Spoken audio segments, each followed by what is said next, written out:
కొత్త కొత్త విషయాలు తెలుసుకోవాలని అందరికీ ఆతృతగా ఉంటుంది. కొంతమంది అయితే వాటి కోసమే వెతుకుతూ ఉంటారు ఇంటర్నెట్లో. అలాంటి వాళ్ళ కోసమే మా తెలుగు మోజో ఈరోజు మీకోసం తెలుగు మోజో తీసుకొచ్చింది సరికొత్త విషయాలు. అయితే అందరికీ దెయ్యం అంటే భయం. మరి దెయ్యానికి ఎవరంటే భయం? ఈ విషయం విన్నాక దెయ్యానికి ఎవరంటే భయమో మీరే చెప్తారు. కర్ణాటకలోని దొడ్డబల్లాపురం దేవనహల్లి మార్గం మధ్యంలో ఉన్న బొమ్మవర సుందరేశ్వరుని ఆలయాన్ని దెయ్యాలు నిర్మించాయట. అసలు మ్యాటర్ ఏంటంటే 600 సంవత్సరాల క్రితం ఈ ఊర్లో దెయ్యాల బుచ్చయ్య అనే దెయ్యాల మాంత్రికుడు ఉండేవాడట. అప్పట్లో ఊరి నిండా దెయ్యాలే ఉండేవట. అయితే ఓ ఆలయం నిర్మిద్దామనే ఆలోచనతో ఆ మాంత్రికుడు దేవాలయం నిర్మిస్తే రాత్రికి రాత్రే ఆ ఆలయాన్ని కూలదీశాయట ఆ దెయ్యాలు. కోపంతో రగిలిపోయిన మాంత్రికుడు తన శక్తులతో ఆ దెయ్యాలను వశపరుచుకొని వాటి జుట్టు కత్తిరించి తన దగ్గర రోకలికి కట్టి పెట్టుకున్నాడట.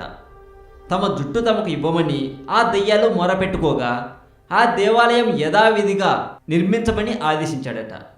మాంత్రికుడు ఆజ్ఞ మేరకు ఆ దెయ్యాల ఆలయం నిర్మించాయట.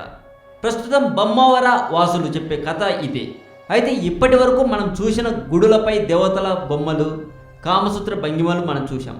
కానీ ఈ గుడిపై దెయ్యాల బొమ్మలు కనిపిస్తాయి. దెయ్యాలు కట్టిన గుడి కనుక ఈ ఆలయంపై వాటి బొమ్మలు నిర్మించబడ్డాయి అంటున్నారు. ఇది ఇలా ఉంటే ఈ ఆలయం నిర్మించారే కానీ అందులో ఎటువంటి విగ్రహం ప్రతిష్ఠించలేదట. గత 50 సంవత్సరాల క్రితం వరకు గర్భగుడి ఖాళీగానే ఉందట. అయితే 50 సంవత్సరాల క్రితం గ్రామ శివారులో ఉన్న తాగునీటి చెరువులో తవ్వుతుండగా 8 అడుగుల శివలింగం లభించిందట. ఆ లింగాన్ని తీసుకువచ్చి ఖాళీగా ఉన్న దేవాలయంలో ప్రతిష్ఠించి సుందరేశ్వర దేవాలయంగా నామకరణం చేశారు.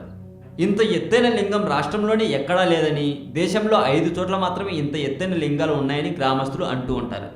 మరి ఇంతకీ దెయ్యం ఉందా? ఉంటే ఎలా ఉంటుంది? అసలు దెయ్యానికి దేవునికి ఎందుకు గొడవలు? దెయ్యం మనుషులకు కనిపిస్తుందా? కనిపిస్తే ఎలా కనిపిస్తుంది? నెక్స్ట్ వీడియోలో ఇవన్నీ మీకు నేను చెప్తాను. నెక్స్ట్ వీడియో మీరు మిస్ అవ్వకుండా ఉండాలంటే తెలుగు మోజో ఛానల్ని సబ్స్క్రైబ్ చేయడం మాత్రం మర్చిపోకండి. పనిలో పనిగా ఒక వింత బాలుడి గురించి నేను మీకు చెప్తాను.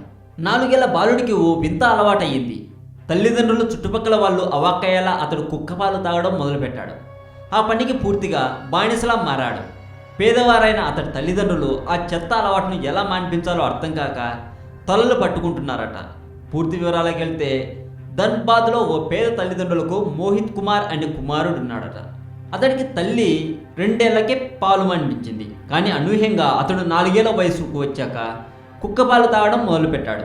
వీధుల్లో ఆడుకునేందుకు వెళ్ళిన అతడు దారిలో కనిపించిన ఊరి కుక్కలతో సహవాసం చేస్తూ వాటి పాలు తాగడం మొదలుపెట్టాడు. అక్కడి కుక్కలు కూడా అతడికి పాలు ఇవ్వటం ఇష్టపడేవి. ఆ ఇంట్లో ఈ ఇంట్లో పనిచేస్తూ ఉండే అతడి తల్లి ఒకసారి ఆ దృశ్యాన్ని చూసి అవాక్కైంది. ఇన్నిసార్లు మానిపించాలని ట్రై చేసినా అతడు అదే పరిస్థితిలో కొనసాగించాడు.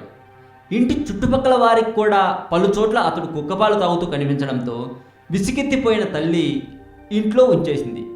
అయినా అతడు 2 వారాల కిందట బయటకు వెళ్ళి మరో వీధిలోని కుక్క వద్దకు వెళ్ళి దాని పాలు తాగేందుకు ప్రయత్నించగా అది కాస్త దాడి చేయడంతో ఆసుపత్రిలో చేర్పించారు. వైద్యులు అతడికి ర్యాబిస్ రాకుండా వ్యాక్సిన్ వేశారు. కుక్కపాలతో ప్రాణాలకు ప్రమాదం లేదని, అయితే ర్యాబిస్ సోకే ప్రమాదం మాత్రం తప్పదని హెచ్చరించారట. అదండి విషయం. ఈ వీడియో మీకు నచ్చినట్లయితే లైక్ చేయండి, మీ ఫ్రెండ్స్కి కూడా షేర్ చేయండి. ఈ వీడియో మీద మీ కామెంట్ కూడా పోస్ట్ చేయవచ్చు. మీరు పెట్టే ప్రతి కామెంట్కు నేను తప్పక రిప్లై ఇస్తాను. ఇలాంటి మరింత సమాచారం తెలుసుకోవడం కోసం సబ్స్క్రైబ్ చేయండి తెలుగు మోజో.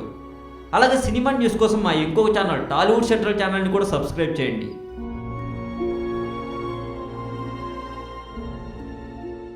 డిగ్రీ అయిపోయాక ఐన్స్టీన్కు ఉద్యోగం వెతికి పెట్టాలని తన తండ్రి హెర్మన్ చాలా ప్రయత్నించాడు. తన మీద తనకే నమ్మకం లేని ఐన్స్టీన్ కూడా ఇన్సూరెన్స్ ఏజెంట్ లాంటి మామూలు ఉద్యోగం చాలు అనుకున్నాడు.